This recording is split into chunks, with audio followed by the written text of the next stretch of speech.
Hello, welcome back to my channel competitive Hindi classes. कैसे हैं आप लोग? चलिए आज फिर से हम अपनी इस क्लास में एक और नया पेपर सॉल्व करते हैं। और इस पेपर को इसका एक जो फर्स्ट शिफ्ट में पेपर हुआ था वो हम पहले भी कर चुके हैं। ये सेकंड शिफ्ट का पेपर है और इस सेकंड शिफ्ट के पेपर में आज हम 3 जुलाई का पेपर लेने वाले हैं। यहाँ पर 2021 का ये पेपर है।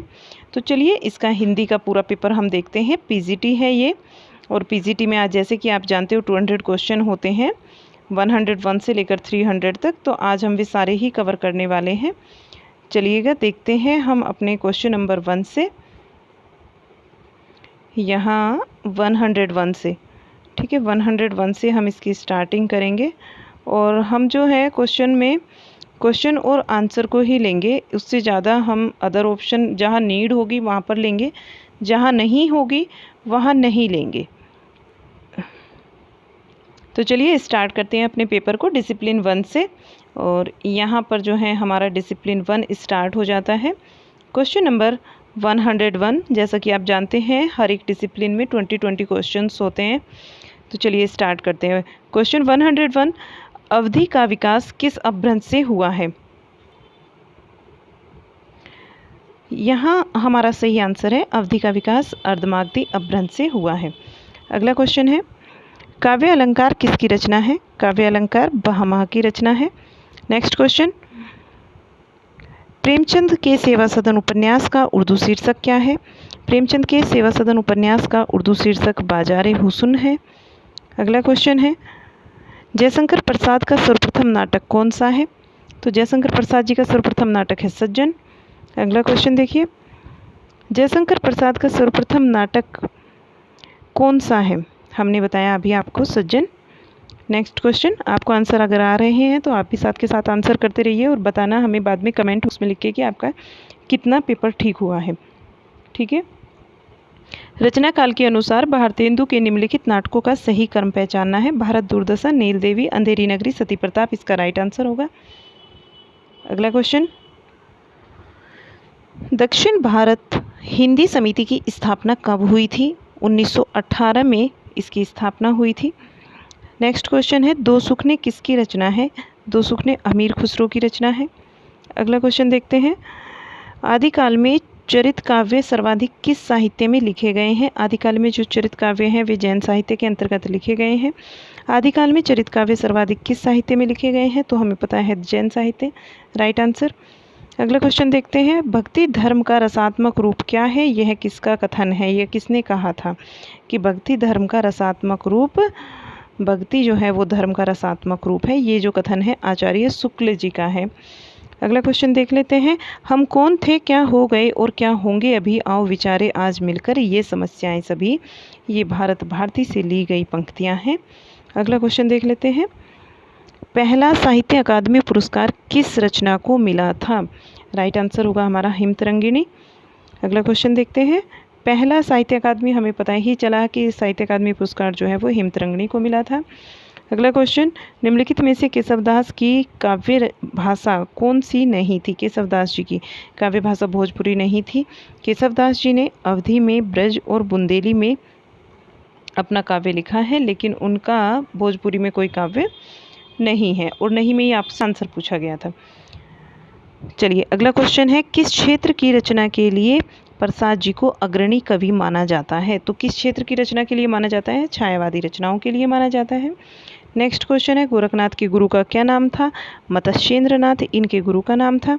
अगला क्वेश्चन, निम्नलिखित कहानियों में से कौन सी कहानी अज्ञे की नहीं है? अज्ञे की कहानी पक्षी और दीपक अज्ञे की कहानी नहीं है। विपथगा, कोठरी की बात और शरणार्थी अज्ञे जी की कहानियाँ हैं। नेक्स्ट क्वेश्चन, मानक देवनागरी वर्णमाला कब प्रकाशित हुई थी? जो मानक देवनागरी वर्णमाला है वो 1966 में प्रकाशित हुई थी, 1966 में प्रकाशित हुई थी मानक देवनागरी वर्णमाला। अगला क्वेश्चन है, पुरुष परीक्षा की रचना किसने की? पुरुष परीक्षा की रचना की थी विद्यापति जी ने। नेक्स्ट क्वेश्चन है, इस जन्म में तो कोई आशा नहीं है भाई, हम राज नहीं चाहते, भोग विलास नहीं चाहते, मोटा झोटा पहनना और मोटा झोटा खाना, मर्जाद के साथ रहना चाहता है, चाहते हैं वह भी नहीं सदता किस उपन्यास का वाक्य है? गोदान से लिया गया वाक्य है। चलिए अगला क्वेश्चन, 84 वैष्णव वन की वार्ता किसकी रचना है? गोकुलनाथ जी की रचना है 84 वैष्णव वन की वार्ता। नेक्स्ट क्वेश्चन देख लेते हैं, मुंशी प्रेमचंद के गोदान उपन्यास का मुख्य पात्र का क्या नाम था? होरी मुख्य पात्र का नाम था।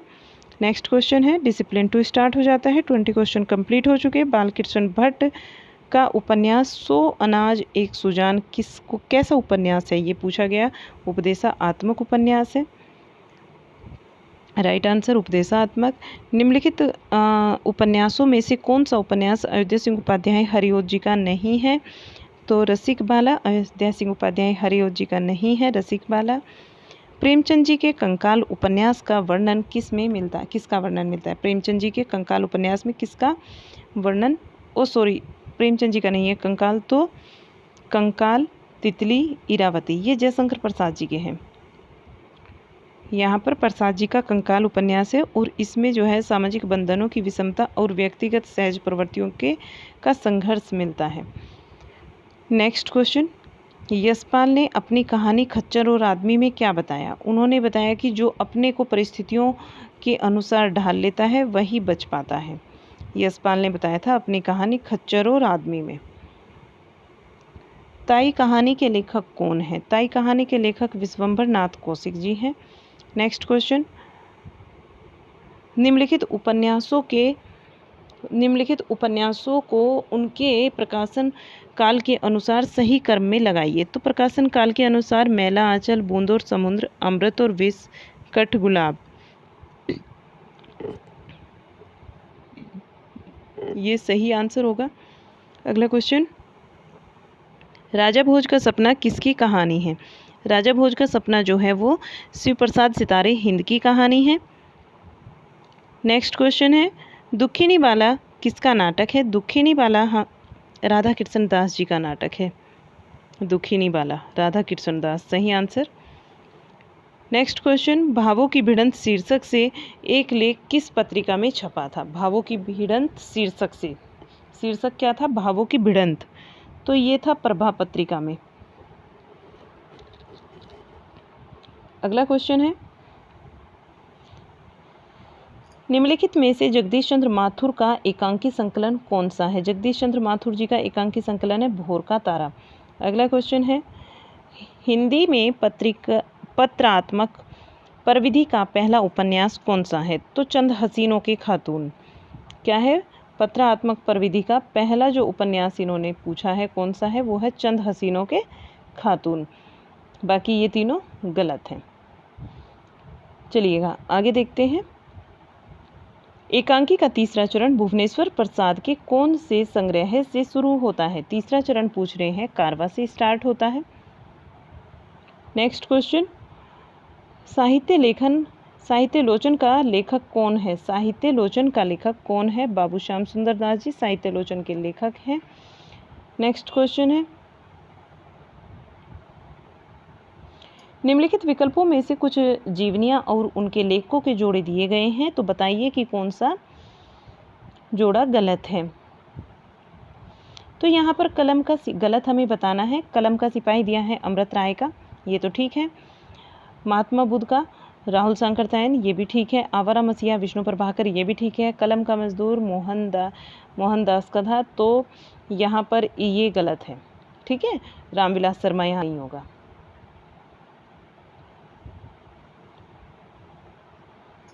अगला क्वेश्चन देखिए, भारतेंदु जी के समाज सुधार रचनाओं में किस शैली का वर्णन किया गया है? भारतेंदु जी के समाज सुधार रचनाओं में कौन सी शैली का वर्णन किया गया है? तो व्यंग्यात्मक शैली का वर्णन किया गया है। अगला क्वेश्चन है, मानुष प्रेम बहु वैकुंठी पंक्ति किसकी है? मानुष प्रेम बहु वैकुंठी पंक्ति जो है वे जायसी जी की पंक्ति है। अगला क्वेश्चन है, नारायण नारायण साधु नर साधना इंद्रपाल ने पद की उसी की साधना, बोल उठी नारद की बल्कि गगन में, जा रहे थे घूमने वे गंग तीर वन में, किसकी पंक्तियां हैं? तो पंक्तियां बतानी है यहाँ पर किसकी है? एक सेकंड रुकिएगा। हाँ जी, ये पंक्तियाँ हमारी मैथिली शरण गुप्त जी की हैं। सही आंसर इसमें मैथिली शरण गुप्त होगा। आगे देखिए, छायावाद को स्थूल के प्रति सूक्ष्म का विद्रोह किसने माना है? डॉक्टर नगेंद्र सही आंसर है हमारा। अगला क्वेश्चन है, बैर करोद का अचार या फिर मुरब्बा है किसके द्वारा कहा गया है? तो शुक्ल जी की ये कथन है। बैर करोद या अचार का मुरब्बा है आचार्य शुक्ल जी का कथन है। इनमें से क्या मैथिली शरण गुप्त के काव्य की विशेषता नहीं है? संस्कृत वृत्तों का प्रयोग मैथिली शरण गुप्त जी के काव्य की विशेषता नहीं है। नेक्स्ट क्वेश्चन है डिसिप्लिन 3, 40 क्वेश्चन कर चुके हैं। चलिएगा, नागरी तेरी यह दशा कविता के रचयिता कौन है? नागरी तेरी यह दशा कविता के रचयिता महावीर प्रसाद द्विवेदी जी हैं। अगला क्वेश्चन है, जयद्रथ वध किस वर्ष प्रकाशित हुआ था? जयद्रथ वध 1910 में 1910 में प्रकाशित हुआ था। अगला क्वेश्चन है, बादल राग कविता के रचयिता कौन है? निराला जी बादल राग कविता के रचयिता हैं। नेक्स्ट क्वेश्चन, निम्नलिखित में से कौन सा ग्रंथ महाकाव्य है? कौन सा ग्रंथ महाकाव्य है ये पूछा जा रहा है। साकेत हमारा महाकाव्य है। नेक्स्ट क्वेश्चन देखते हैं, निम्नलिखित में से किस कविता को शोकगीत के अंतर्गत माना जाता है? सरोज स्मृति किसकी रचना है भाई? निराला जी की रचना है सरोज स्मृति। अपनी बेटी को याद करते हुए उन्होंने लिखा था इसको। तो चलिए अगला क्वेश्चन देख लेते हैं, और ये पहला ही जो है शोकगीत भी माना जाता है। ठीक है, दिवस का अवसान समीप था, गगन था कुछ लोहित हो चला, तरु शिखा पर थी जब राजती कमलिनी कुल वल्लभ की प्रभा। पंक्ति किसकी है? अयोध्या सिंह उपाध्याय हरिओत जी की पंक्तियां हैं। अगला क्वेश्चन है,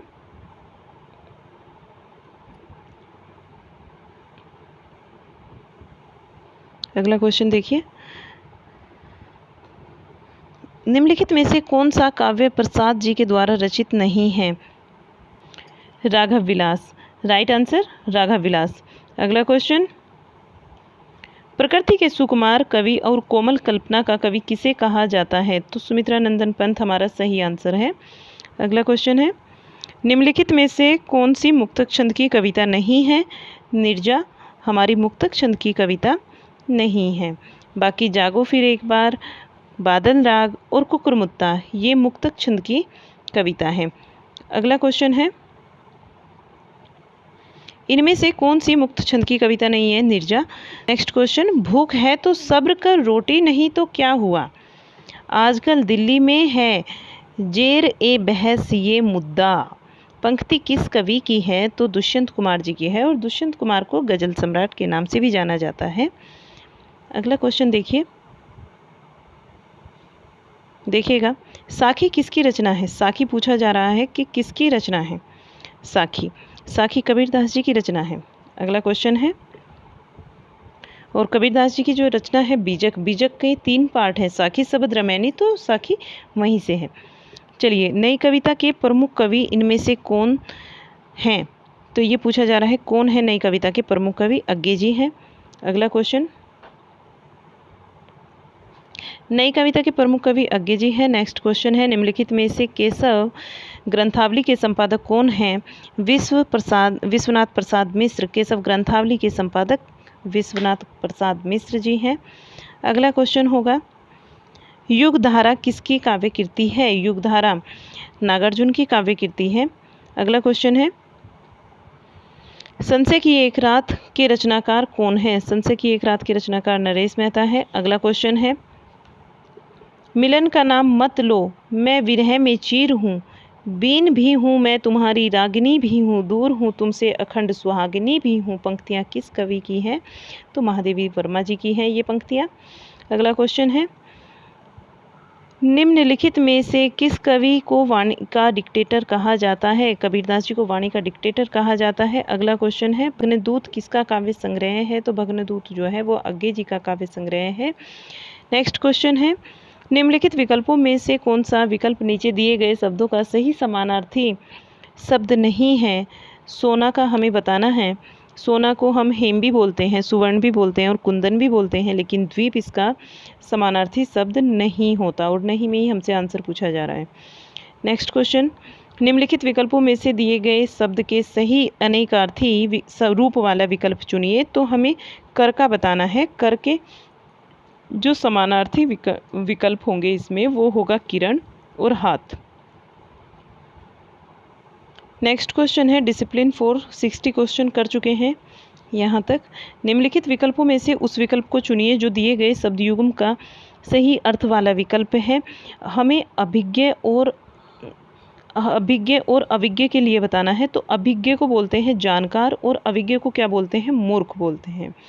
चलिएगा, निम्नलिखित विकल्पों में से उस विकल्प का चयन कीजिए जो सही अर्थ वाला विकल्प है। अविज्ञ और अविज्ञ ये हम बता ही चुके हैं। मूर्ख और जानकार हमारा सही आंसर है, जानकार और मूर्ख यहाँ पर। नेक्स्ट क्वेश्चन, निम्नलिखित विकल्पों में से उस विकल्प का चयन कीजिए जो दिए गए सही विलोम शब्द हैं। जो दिए गए शब्द का सही विलोम है, तो शब्द हमें मिला है यश और यश का होता है अपयश। नेक्स्ट क्वेश्चन है, निम्नलिखित विकल्पों में से उस विकल्प का चयन कीजिए जो दिए गए समस्त पद के सही संप्रदान तत्पुरुष का विकल्प है। संप्रदान तत्पुरुष के लिए बताना है। और संप्रदान तत्पुरुष का अगर आप थोड़ा भी जानते हैं, याद कीजिए, इसका जो कारक चिन्ह होता है क्या होता है? संप्रदान तत्पुरुष का होता है के लिए। क्या होता है? के लिए होता है। और यहाँ पर रहा खर्च, रहा के लिए खर्च होगा। सही आंसर हमारा रहा के लिए खर्च होगा। तो चलिए अगला क्वेश्चन देखते हैं। निम्नलिखित विकल्पों में से उस विकल्प का चयन कीजिए जो प्रत्यय से बने शब्द का सही विकल्प नहीं है। अपवाद। तो यहाँ पर राइट आंसर हमारा अपवाद, क्योंकि अपवाद जो है वो प्रत्यय से नहीं बनता। बाकी धुंध में ला प्रत्यय लगा है, व्यक्ति में तव प्रत्यय है और धुला में आई प्रत्यय लगा है। ठीक है, धूल में आई प्रत्यय लगा है तो धुलाई बन गया। नेक्स्ट क्वेश्चन हम देखते हैं। निम्नलिखित विकल्पों में से उस विकल्प का चयन कीजिए जो दिए गए विग्रह के लिए सही समस्त पद का विकल्प है। दीनों का नाथ क्या होता है? दीनानाथ। सही आंसर दीनानाथ। अगला क्वेश्चन देख लीजिए। निम्नलिखित विकल्पों में से उस विकल्प का चयन कीजिए जो नीचे दिए गए शब्द का सही समानार्थी शब्द नहीं है। तो जिसका समान अर्थ नहीं निकलता वो हमें बताना है। यहाँ पर मिथ्या का बताना है, यथार्थ भी होता है, मृषणा भी होता है, असत्य भी होता है। ये तीनों होते हैं लेकिन शोणित नहीं होता। निम्नलिखित विकल्पों में से दिए गए शब्द का सही समानार्थी शब्द नहीं है। तो ये हमें मिथ्या का क्या नहीं है? शोणित यहाँ पर सही आंसर होगा। आगे चलेगा। निम्नलिखित विकल्पों में से उस विकल्प का चयन कीजिए जो दिए गए, यहाँ पर देखिएगा, जो दिए गए समस्त पद के लिए सही कर्मधारण समास का यानी कि कर्मधारीय समास का विकल्प हमें चुनना है। सज्जन, सत है जो जन, यही सज्जन का क्या बनेगा? सत है जो जन। सही आंसर हमारा यही होगा। नेक्स्ट क्वेश्चन, निम्नलिखित विकल्पों में से उस विकल्प का चयन कीजिए जो समस्त पद के लिए कर्मधारीय समास का सही विकल्प है। तो सज्जन का बताना था, सत है जो जन। सही आंसर। नेक्स्ट क्वेश्चन, निम्नलिखित विकल्पों में से उस विकल्प का चयन कीजिए जो दिए गए शब्दों के सही अनेकार्थी रूप वाला विकल्प नहीं है। पृष्ठ का हमें बताना है। देखिए, पृष्ठ का पीठ, पेज नहीं में आंसर देना है। ध्यान दीजिएगा, पीठ, पेज और पीछे का भाग ये होता है पृष्ठ का, लेकिन किताब पृष्ठ का समानार्थी किताब क्या है इसका अर्थ नहीं होता है। ठीक है। नेक्स्ट क्वेश्चन, पागलपन शब्द में कौन सा प्रत्यय लगा है? पागलपन में पन प्रत्यय लगा है। पागल में पन प्रत्यय, ठीक है, पागलपन बन जाता है। अगला क्वेश्चन, निम्नलिखित विकल्पों में से उस विकल्प का चयन कीजिए जो परा उपसर्ग से बना सही शब्द है। तो प्रकाश में तो पर उपसर्ग लगा है, परिणाम में परि उपसर्ग है और प्रयास में भी पर उपसर्ग है। तो यहाँ पर प्राभूत, यहाँ पर कौन सा उपसर्ग लगा है? परा। चलिएगा अगला क्वेश्चन देखते हैं। निम्नलिखित विकल्पों में से उस विकल्प का चयन कीजिए जो दिए गए शब्द युग्म का सही अर्थ वाला विकल्प है। शुचि और सची, ये हमें बताना है। शुचि और सची के लिए बताना है। तो यहाँ पर क्या होगा? पवित्र होगा। शुचि का अर्थ पवित्र होता है और इंद्राणी होगा सची का अर्थ। ठीक है, राइट आंसर जो है हमारा वो 1 वाला होगा। चलिएगा आगे देखते हैं। निम्नलिखित विकल्पों में से उस विकल्प का चयन कीजिए जो भावात्मक संज्ञा का सही विकल्प नहीं है। तो यहाँ पर निपुणता, इंसानियत, पुरुष और ठगी। तो यहाँ पर भावात्मक संज्ञा का जो सही आंसर नहीं है पूछा जा रहा हमसे, वो पुरुष होगा, क्योंकि इंसानियत और निपुणता तथा ठगी को हम छू नहीं सकते, और जिसको हम छू नहीं सकते, देख नहीं सकते, वो क्या होती है, हमारी भावात्मक संज्ञा होती है। अगला क्वेश्चन, निम्नलिखित विकल्पों में से उस विकल्प का चयन कीजिए जो मध्यम पुरुषवाचक संज्ञा का सही विकल्प है। मध्यम पुरुषवाचक संज्ञा बतानी है हमें। और मध्यम पुरुषवाचक क्या होता है? मध्यम पुरुष में कौन आता है? तुम आते हैं, मैं और हम, ये प्रथम पुरुष होता है। तुम उत्तम मध्यम पुरुष होता है, इसको मध्यम पुरुष में लेंगे, तथा वह, उसने, वे सब, ये किस में आते हैं? अन्य पुरुष में आते हैं। ठीक है, तो तुम अपना काम करो, हमें पता मध्यम पुरुष की बात हो रही है, तो भैया तुम आ जाएगा, राइट आंसर तुम। नेक्स्ट क्वेश्चन देख लेते हैं। निम्नलिखित विकल्पों में से उस विकल्प का चयन कीजिए जो दिए गए वाक्य के अनुसार विशेषण का भेद का सही विकल्प हो। ठीक है, सही वाला हमें बताना है। यह बहुत बीमार है, इसे थोड़ा पानी देना चाहिए। तो यहाँ पर जो थोड़ा पानी ब्रैकेट में दिया है, ये बताना है हमें स्वर्णामिक विशेषण है, परिणामवाचक है, गुणवाचक है या संख्यावाचक। देखिए ये तो परिणामवाचक होगा, राइट आंसर, क्योंकि हमें इसकी संख्या का पता ही नहीं है, हमें इसके गुण का पता ही नहीं है, गर्म है, ठंडा है, संख्या नहीं पता है, 1 लीटर 2 लीटर की बात हो रही है। ठीक है, तो यहाँ पर क्या होगा? परिणाम। नेक्स्ट क्वेश्चन है, निम्नलिखित विकल्पों में से उस विकल्प का चयन कीजिए जो दिए गए वाक्य के अनुसार सही क्रिया पदबंध का विकल्प हो। आज सुबह रवि बहुत देर तक सो रहा था। तो यहाँ पर क्रिया पदबंध की बात हो रही है, तो क्रिया पदबंध हमें बताना है, सो रहा था। ठीक है, ये हमारा क्रिया पदबंध होगा, राइट। चलिएगा नेक्स्ट क्वेश्चन, वाक्य में प्रयुक्त शब्द को क्या कहा जाता है? तो पद कहते हैं। वाक्य में प्रयुक्त शब्द को क्या कहते हैं? पद कहते हैं। और पदों से मिलकर क्या बनता है? पदबंध बनता है। ठीक है, शब्दों में प्रयुक्त वाक्य में प्रयुक्त शब्दों को क्या कहते हैं? ये तो फिर से वही क्वेश्चन है, पद कहते हैं। चलिएगा अगला क्वेश्चन देखते हैं। निम्नलिखित विकल्प में से उस विकल्प का चयन कीजिए जो दिए गए वाक्य के अनुसार सही क्रिया पदबंध का विकल्प हो। पिताजी गीता पढ़ रहे हैं, तो पढ़ रहे हैं, ये हमारा सही क्रिया पदबंध है। नेक्स्ट क्वेश्चन, निम्नलिखित में से उस विकल्प का चयन कीजिए जो द्रव्यवाचक संज्ञा का विकल्प है। द्रव्यवाचक किसका है? पीतल का। पीतल द्रव्य है, क्योंकि हिमालय, दरबार और मिठास ये नहीं है, लेकिन पीतल यहाँ पे क्या है? द्रव्यवाचक संज्ञा का उदाहरण है। अगला क्वेश्चन, निम्नलिखित विकल्पों में से उस विकल्प का चयन कीजिए जो दिए गए वाक्य के अनुसार क्रिया के भेद का सही विकल्प हो। और राम ने एक सुंदर घर बनवाया। तो घर बनवाया है, कार्य खुद नहीं किया, दूसरों से किया है। मैं पहले भी आपसे बताया है कि जब हम किसी कार्य को दूसरों से कराते हैं तो वहाँ पर क्या होता है? प्रेरणार्थक क्रिया होती है। ठीक है, निम्नलिखित विकल्पों में से ये हम कर चुके हैं क्वेश्चन। आगे क्वेश्चन देखिएगा। निम्न वाक्य में कोष्टक में दिए गए पद का परिचय वाला विकल्प चुनना है। अरे वाह, ये तो हर्ष से संबंधित है, हर्षबोधक है, तो ये राइट आंसर क्या होगा? हर्षबोधक। नेक्स्ट क्वेश्चन डिसिप्लिन 5 आ जाता है, और यहाँ तक जो है आप अपने 180 क्वेश्चन कंप्लीट कर चुके हैं, और डिसिप्लिन 5 के अंतर्गत आप 81 से स्टार्ट करेंगे क्वेश्चन को, 181। चलिए, निम्नलिखित विकल्प में से उस विकल्प का चयन कीजिए जो वाक्य के अनुसार सर्वनाम के भेद का सही विकल्प हो। जो मेहनत करेगा जीत उसी की होगी। कौन सा संबंध हो गया? मेहनत का, जीत का संबंध किससे हो गया? मेहनत से हो गया। जीत का संबंध किससे? मेहनत से। तो यहाँ पर क्या है? संबंधवाचक है। नेक्स्ट क्वेश्चन, निम्नलिखित विकल्पों में से उस विकल्प का चयन कीजिए जो भावात्मक संज्ञा का सही विकल्प नहीं है। देखिए आंसर जो है वो नहीं में देना है। तो लड़कपन, इंसानियत, बंधुत्व है, लेकिन मोटा नहीं है। ठीक है, नेक्स्ट क्वेश्चन, निम्नलिखित विकल्प में से उस विकल्प का चयन कीजिए जो दिए गए वाक्य के अनुसार सही क्रिया विशेषण पदबंध का विकल्प हो।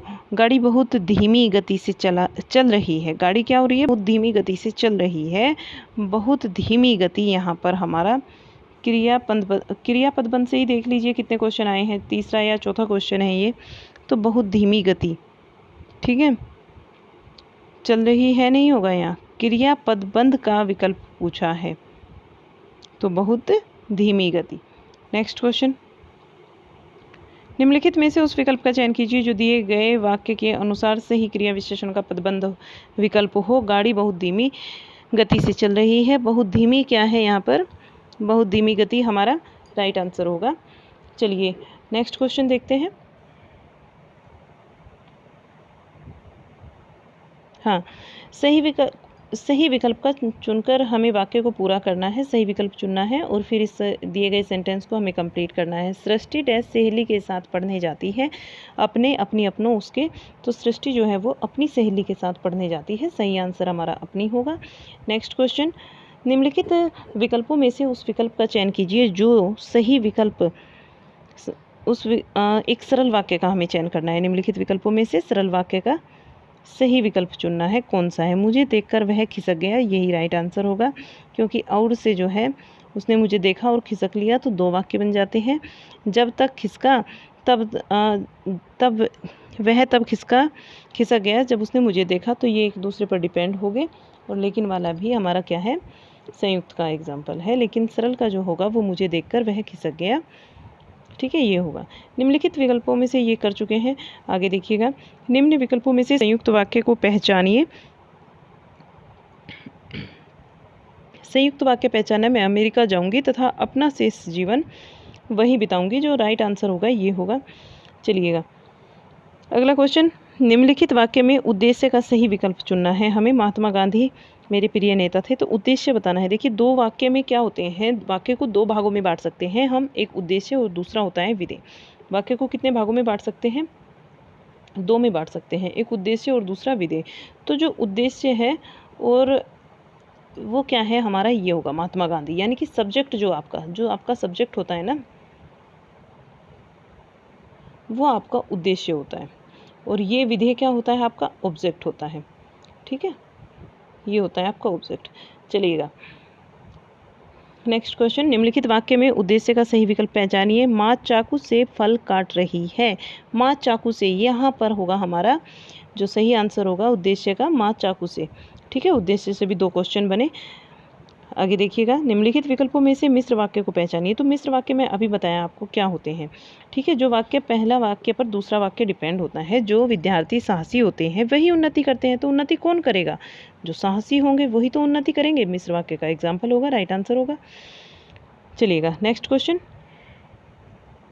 निम्नलिखित वाक्य में कोष्ठक में दिए गए शब्दों का विकल्प, शब्द का उपवाक्य नाम बताइए, ठीक है।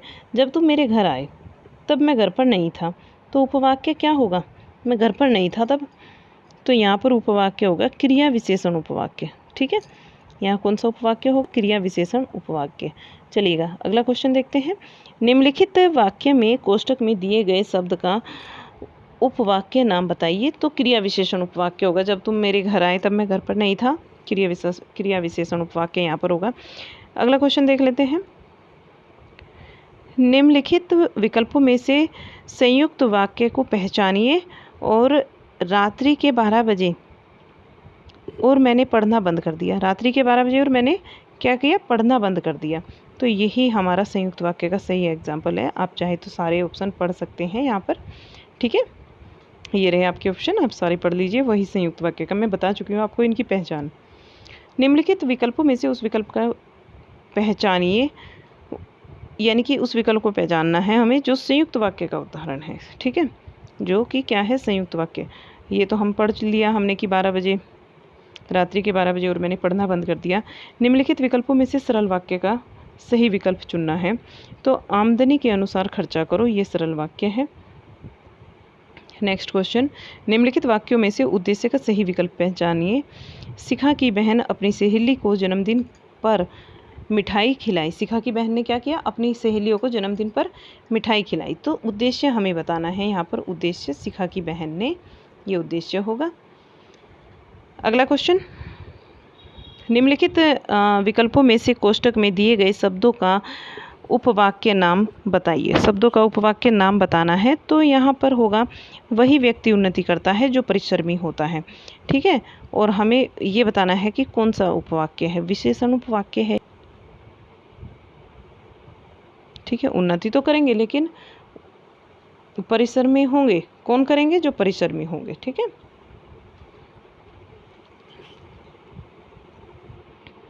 आगे देखिए, निम्नलिखित वाक्यों में से विधेय का सही विकल्प पहचानिए। तो विधेय का हमें सही विकल्प पहचानना है। लेखक के आंगन में अनेक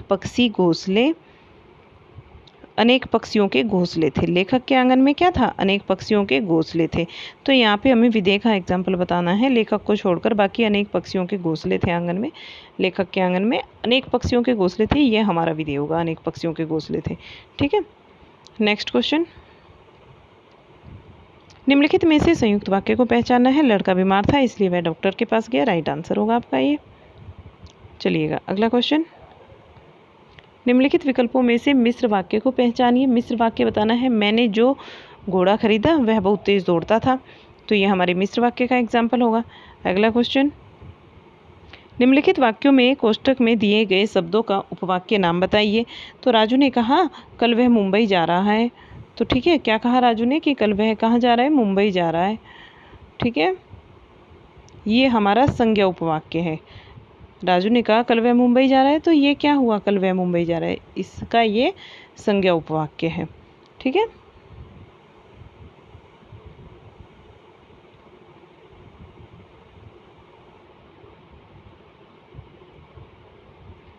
आगे चले जी। हर्ष स्वर, नेक्स्ट क्वेश्चन देख लीजिए, क्वेश्चन नंबर 199 है। हर्ष स्वर या दीर्घ स्वर ए ई उ के बाद कोई भी यदि हर्ष या फिर दीर्घ स्वर आता है तो दोनों मिलकर दीर्घ हो जाते हैं। दीर्घ आ, दीर्घ ई और दीर्घ उ। नेक्स्ट क्वेश्चन देखिएगा, ये हमारा इसका राइट आंसर होगा। अगला क्वेश्चन देख लीजिए, क्वेश्चन नंबर 100 क्वेश्चन यहाँ पर कंप्लीट हो जाते हैं कि नीचे दिए गए शब्दों में प्रयुक्त संधि भेद का सही विकल्प चुनिए। संधि भेद का सही विकल्प बताना है और रेखांश के लिए हमें बताना है। तो रेखांश में दीर्घ संधि होगी, क्यों होगी, क्योंकि देखिए यहाँ पर क्या है, हमारा एक बड़ा सा ये ट्रिक है संधि को पहचानने की। यहाँ पर क्या है, बड़ी मात्रा है। जब भी आपको शब्द के बीच में एक बड़ी मात्रा दिख जाए, या तो आ की हो या फिर ई की मात्रा हो या फिर ए की मात्रा हो, तो वहाँ पर क्या होता है, दीर्घ, वहाँ पर क्या होता है, ऊ की मात्रा हो या फिर ऊ की मात्रा हो, तो वहाँ क्या होगा, हमारी दीर्घ संधि का उदाहरण है। ठीक है, आगे चलिए, यहाँ पर डिसिप्लिन 6 आ जाता है और जो हमारी वीडियो है यहाँ वो 32 मिनट की हो चुकी है। तो आप चाहे तो मैं इसे सेकंड पार्ट में कर देती हूँ। ठीक है, इस वाली क्लास को आगे सेकंड पार्ट में हम कर लेंगे, और क्योंकि काफ़ी लंबा वीडियो हो जाएगा फिर आप लोगों को ही देखने में ये थोड़ा ऑड फील होता है, तो इसको इतना ही रखते हैं। और ये डिसिप्लिन 6 से मैं इसका पार्ट 2 लेकर आती हूँ, फिर आप उसको लगातार देख लेना। ठीक है, ओके, टाटा, बाय बाय।